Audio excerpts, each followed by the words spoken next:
అక్రమ రూట్లలో అమెరికా వెళ్లాల్సిన అవసరం ఏమొచ్చింది? ఒకవేళ అక్కడికి వెళ్ళినా ఎన్ని రోజులు అధికారుల కంటపడకుండా బతకగలుగుతారు? అమెరికన్ డ్రీమ్స్ నిజం చేసుకోవడానికి వెళ్తున్నారా లేక ఇంకేదైనా కారణం ఉందా? అమెరికాలో స్థిరపడడానికి అవకాశాలు ఎలా ఉన్నాయి అనే ప్రశ్నలు ఇప్పుడు చాలా మందిలో ఉత్పన్నమవుతున్నాయి. ఎలాంటి చదువు, ఉద్యోగ, ఉపాధి అవకాశాలు లేకపోయినా అమెరికా కలకంటున్నారు కొంతమంది. ముఖ్యంగా నార్త్ ఇండియన్స్ ఇలాంటి రూట్లో అమెరికా చేరుకుంటున్నారు. ఇటీవల అమెరికా నుంచి వచ్చిన 104 మందిలో అంతా ఉత్తర భారతం వాళ్లే ఉన్నారు. వీళ్ళు అమెరికా వెళ్ళడానికి దాదాపు 80 లక్షల రూపాయల నుంచి ₹1 కోటి వరకు ఖర్చు చేస్తున్నారు. ఇక్కడి నుంచి సెంట్రల్, సౌత్ అమెరికా దేశాల్లోకి దిగుమతి అవుతున్నారు.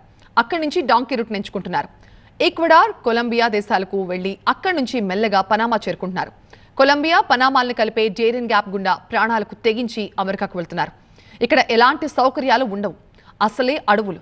అందులో దొంగలు, హంతకులు, డ్రగ్స్ ముఠాలు, విష సర్పాలు, అడవి మృగాలు, లోయలు, అగాధాలు, 365 రోజులు కురిసే వర్షం, అడవుల్లో కనిపించని ఊబులని దాటుకుంటూ వెళ్ళాలి.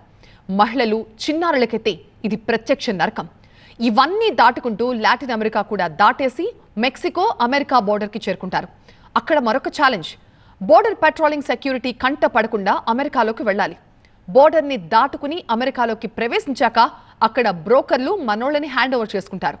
వాళ్ళు మన అక్రమ వలసదారులకు అమెరికా పౌరసత్వం వచ్చేలాగా చూసుకుంటారు. ఈ ప్రాసెస్లో ప్రధానమైనవి కాంట్రాక్ట్ మ్యారేజెస్. ఇవి ఉత్తుత్తి పెళ్లిళ్ళు.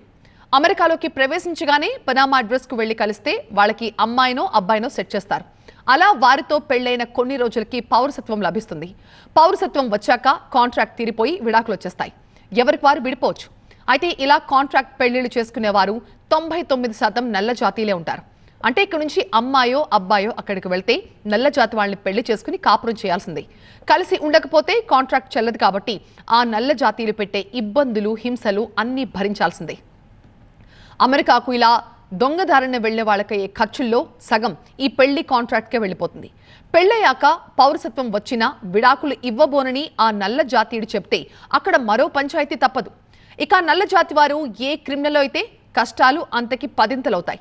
ఇలా అక్కడ ఇరుక్కుపోయిన వాళ్ళు ఎందరో ఉన్నారు. ఇక క్రిమినల్ భార్యగానో భర్తగానో ఉండడం మరొక సంకటం. వీరిపై రకరకాల కేసులు బనాయిస్తారు అక్కడ పోలీసులు. తెలిసి తెలియక చేసిన తప్పులకి జైల్లో మగ్గిపోతున్నారు మన వాళ్ళు. అక్రమంగా అక్కడకు వెళ్లి జైలు పాలైన వాళ్ళనే తొలి బ్యాచ్ కింద డిపోర్ట్ చేశారు. వీరిలో మహిళలు, చిన్నారులు కూడా ఉన్నారు. మొన్న అమెరికా నుంచి డిపోర్ట్ అయిన వారిలో ఒక మహిళకి 2 రోజుల్లో పెళ్లి. ఇంతలో తీసుకువెళ్లి సంకెళ్లు వేసి విమానం ఎక్కించేశారు. మొత్తం 18,000కు పైగా భారతీయులను గుర్తించారు. అక్రమంగా అక్కడ ఉంటున్న వాళ్ళు ఇది తొలి బ్యాచ్ మాత్రమే. మరిన్ని బ్యాచ్లు కూడా వచ్చే అవకాశాలున్నాయి. అయితే అమెరికా నుంచి వస్తున్న ఈ బ్యాచ్లకి సంకెళ్లు వేయడం ఏంటని మన దగ్గర నిరసనలు వ్యక్తమవుతున్నాయి. దీనిపై కేంద్రం రాజ్యసభలో ఒక ప్రకటన చేసింది. సంకెళ్లు వేసి తీసుకురావడం వారి డిపోర్టేషన్లో భాగమని చెప్తున్నారు. జైళ్లలో ఉన్నవారు అక్రమ వలసదారులను ఇలా చైన్లతో బంధించి పంపించడం ఆ చట్టంలో ఉంది. ఈ చైన్లతో బంధించిన వ్యవహారంపై కాంగ్రెస్ ఇప్పటికే నిరసనలకు దిగుతోంది. అటు కాంగ్రెస్ సీనియర్ నేత పి చిదంబరం అమెరికా డిపోర్టేషన్ తీరుని ఖండించారు. భారత్లో యువతకు ఉపాధి అవకాశాలు లేకపోవడం వల్లే అమెరికా వంటి దేశాలకు ఇలా వలస వెళ్లిపోతున్నారన్నారు Chidambaram. They may have entered United States illegally. Maybe under their law they should be deported. But when they are deported, it has to be in a humanitarian manner. They can't be chained around their legs and transported in a military aircraft.